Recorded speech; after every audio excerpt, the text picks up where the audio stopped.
love misty mountains. I was a hunter first before I got into conservation. The last 8 years of my life has been focused mostly on removing ungulates, pigs mostly, also feral goats. Now we got a lot of black-tailed deer. It's really remote. There's no hunters coming out here. You can see the understory getting thinned out, and by thinning out the understory, there's less vegetation to capture the fog drip. So as the mist is going by, that mist collects on any leaf surface, and it collects and it drips. So it doesn't even have to be raining. The vegetation will be harvesting water. So the Nature Conservancy Kauai program is the coordinator for what's called the Kauai Watershed Alliance, and that is a group of public and private landowners who own land in our Mahalo watershed areas. So the work I do is helping the native forest, and that once we get the animals out, we've seen the recovery that has happened. So the understory has doubled in density in the time we've been working out there. The inside and outside of the fence is very different in that the inside, it's been protected from ungulates. It's got much higher density of plants, especially in the areas that were most impacted by the animals, such as the drainages. And when you go to the outside of the fence where there still has a lot of animals, you can see the forest getting thinned out, you can see the plants dying from being overbrowsed. I think as the forest grows back, once it's protected, you'll see those plants bounce back in density.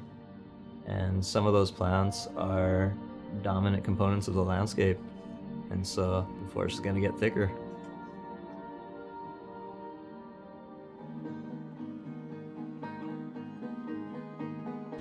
So when I was a kid growing up, I was a big time fisherman. I would go fishing pretty much every day. So I'd be riding my bike up either into the mountains or down to the coast and fishing on the ocean. That was kind of my thing. A lot of the time I was a loner. I was just going out by myself. And then when I started hunting, that became my passion. And I started going out hunting every day. But when I'd go out hunting, I started going deeper and deeper in the mountains. I started running into native plants. I started running into plants that I didn't know what they were. I guess it was like a botany instinct in me. And so I got really curious what these plants were.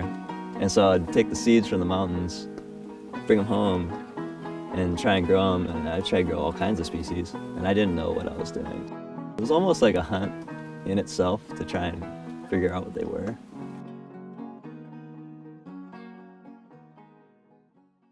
There wasn't a Nature Conservancy on Kauai when I was growing up. I think I was their first intern. I really didn't know anything about the Nature Conservancy back then when I was growing up.